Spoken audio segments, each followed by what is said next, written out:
Welcome once again, monster lovers and horror fans and mask collectors, to the library of the world-famous Horror Hotel, where it's time once again for Creepy Cheapies with Dr. Lady, hosted by me, Bruce Hornsby, and The Range.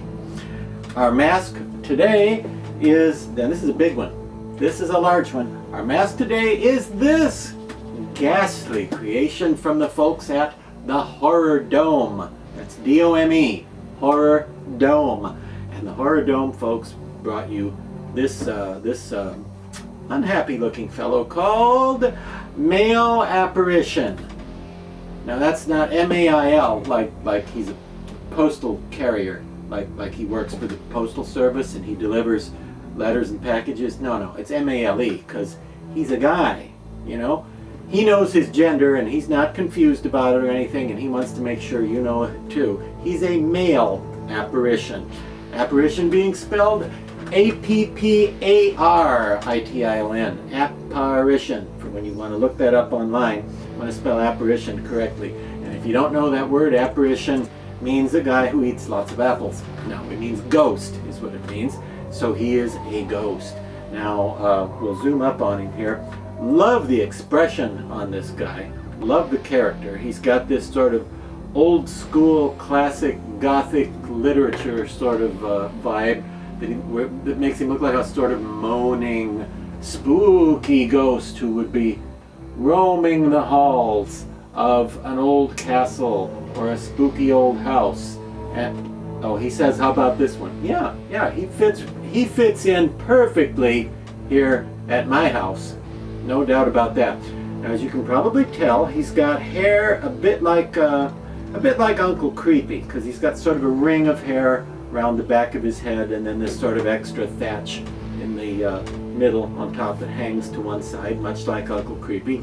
What you probably can't necessarily see on your monitor there is that he has the black mesh fabric in the eye holes, in the manner of the Scream masks, things like that. He has the black mesh in there so that when you're wearing this, people can't see your eyes. Now, he doesn't really need that effect. It's not really critical to the character, I don't think.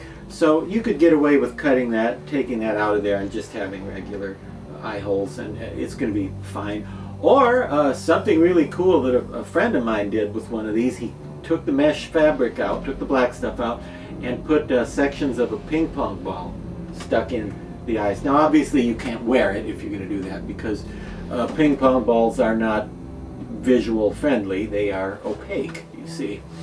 So that had a really cool look too, but that's just for display. If you stick a ping pong ball in there and it gives him white eyes with no pupils, kind of like in the Evil Dead movies. So that's a really great look for him too.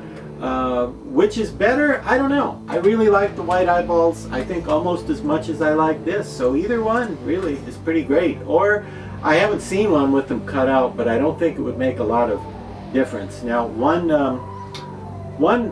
possible problem here is that he is big. And I know I mentioned that, but I want to warn you, he is really large. If you could see him next to my head, I have a fairly normal size head. If there's anything normal about me, it would be my head size, I think. And his is quite a bit bigger. So this is a good mask for either a large dummy prop body, or you know, like Lamont Sanford, you'd need a big dummy. But either that or a big person. If you're a great big tall guy, this is going to look better on you than if you're a short guy and you're wearing this big head, because it's kind of oversized. Not as big as some of the old elusive concept masks, but pretty close. And part of the reason for that is that his jaw is stretched out here because his mouth is open and he's going, so, you know, that's part of the, makes it look even bigger.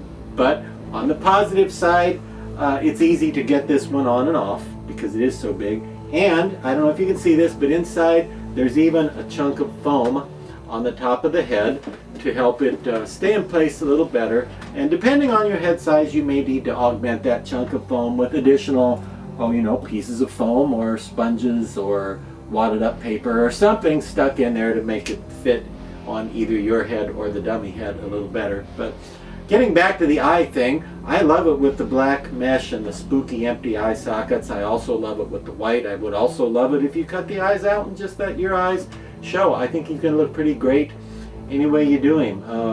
It would also look cool if you put fake eyes, you know, prop eyes in there. They're sort of rolled up like he's looking up. And another thing I like about this guy, his multi-purpose use, he would be excellent as Jacob Marley's ghost if you're putting on a display of A Christmas Carol. And I'm assuming you know who Jacob Marley's ghost is. He would make a great Jacob Marley's ghost.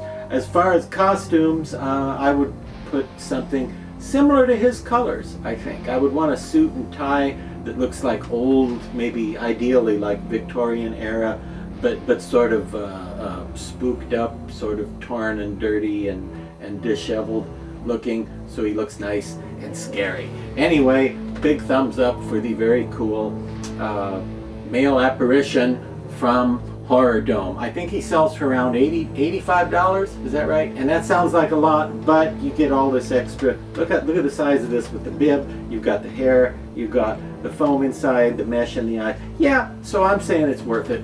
Excellent mask right here, and we'll see you next time for his companion piece, the matching female apparition, or at least maybe we will if the ghosts don't get us.